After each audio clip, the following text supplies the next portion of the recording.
Ladies Jones, I the Terminator. Welcome to Panel Talk. Today we're going to be talking about Transformers War for Cybertron, which is a game that I previously played. In my opinion, Transformers War for Cybertron is a great interpretation of the Cybertron Civil War that happened on Cybertron, and is supposedly part of the Line continuity, which has some plot holes, which will be something I will talk about later. But I just want to talk about the story and how it was accomplished. They basically start out with the Decepticon story first. Basically, Megatron finally gets the Dark Edge on, which also is a part of the plot hole. Once again, I will talk about that later.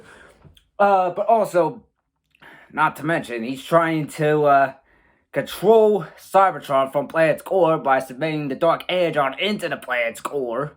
And which he does successfully by having to defeating Zeta Prime and also Omega Supreme. And also, the Autobot story is, basically trying to, free the Cybertron of the Dark Energon. Which they managed to do, but unfortunately it took it took its toll on Cybertron, basically. Not only that, but it also shows how Optimus Prime, also originally known as Orion Pax, became Prime, and, in the beginning of the chapter, he wasn't even called Optimus Prime, he was just being known as Optimus. But yeah, it goes through the story, and fortunately, they freed Cybertron from the Dark Energon, but once again, it took its toll, so they had to escape. So they had to leave Cybertron in survival, but unfortunately Megatron will not accept anybody leaving Cybertron, so he took the station, which he originally took from his first chapter, by the way, and he turned it into a giant freaking railgun, also became Trypticon. And not only that, but also, they also had to, so the Aerobots had to try to stop the Trypticon from destroying the planet. They took the colon station offline, but Trypticon is still active. And the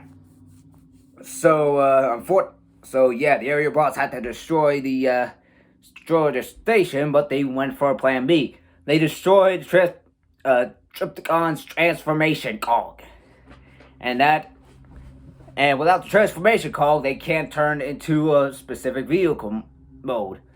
Or Cybertronian mode, I don't know. Basically a Cybertronian mode. But, so basically, Trypticon transforms back into a freaking, into his classic Mechagodzilla reject.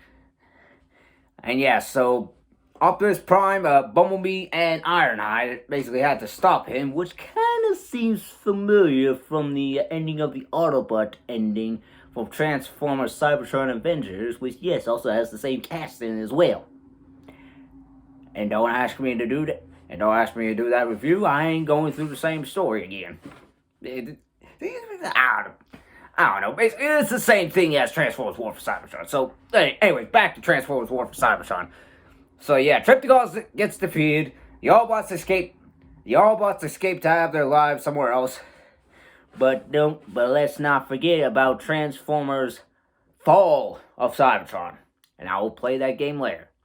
Not to mention, so basically before I end all this, I just want to talk about something that, I think it's a bit, I just want to talk about something that's nice details. First of all, the corruptive worm.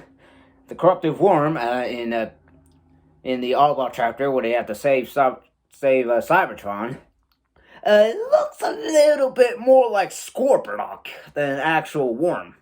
Leave a like in the comment if you think that probably is Scorponok.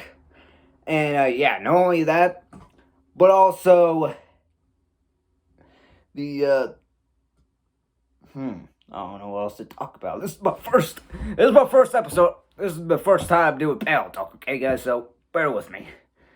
And, not only that, but it also shows how Starscream met Megatron and also tried to take Megatron's place, which was not a good idea. Of course, Megatron, just like in the G1 series, would beat the living holy heck out of him, but unfortunately he had freaking Omega Supreme on his tail. So, unfortunately, he couldn't do that. And not to mention,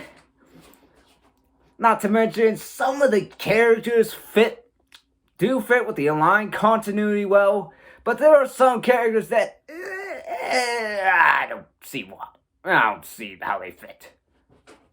Not to mention Zeta Prime, which the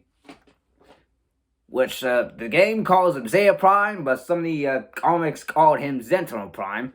So Hasbro decides to have his full name as Sentinel Zeta Prime. Well, of course, Zeta Prime was actually also another Prime, so that got a little bit confusing, if you know what I mean.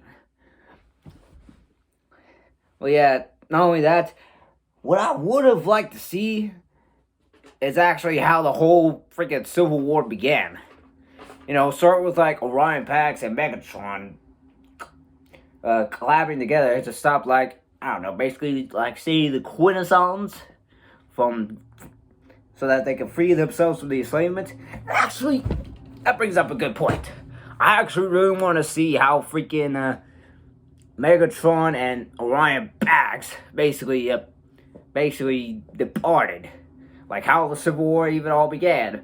But apparently, to the Alliance continuity, it already told us that. But still, it would have been cool to see nonetheless. Not to mention the multiplayer and the escalation. Now, usually the multiplayer is good until it got shrunk down by freaking Fall of Cybertron. Basically, it's basically like Call of Duty multiplayer. It's got several different modes. Yeah, yada yada yada. Escalation. Yeah, that's basically like.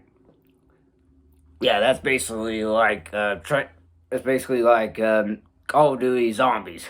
But unlike Call of Duty Zombies, you get to fight different versions of Decepticons. And all of us, depending on which side you choose.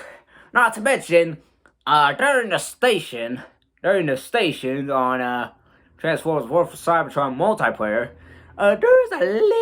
there's a little crack in the multiplayer of the station, where if you get to pick any of the jet moons, I don't think it'll depend on which character that's able to fly. You can actually like fly out of the map. Now that was pretty cool. I've actually seen other players doing it. I actually managed to do it myself, and yeah, that was actually a pretty cool experience. Unfortunately, due to the whole freaking pandemic, that's now a freaking problem. Because of the whole freaking pandemic, and now there being somewhat of a new variant.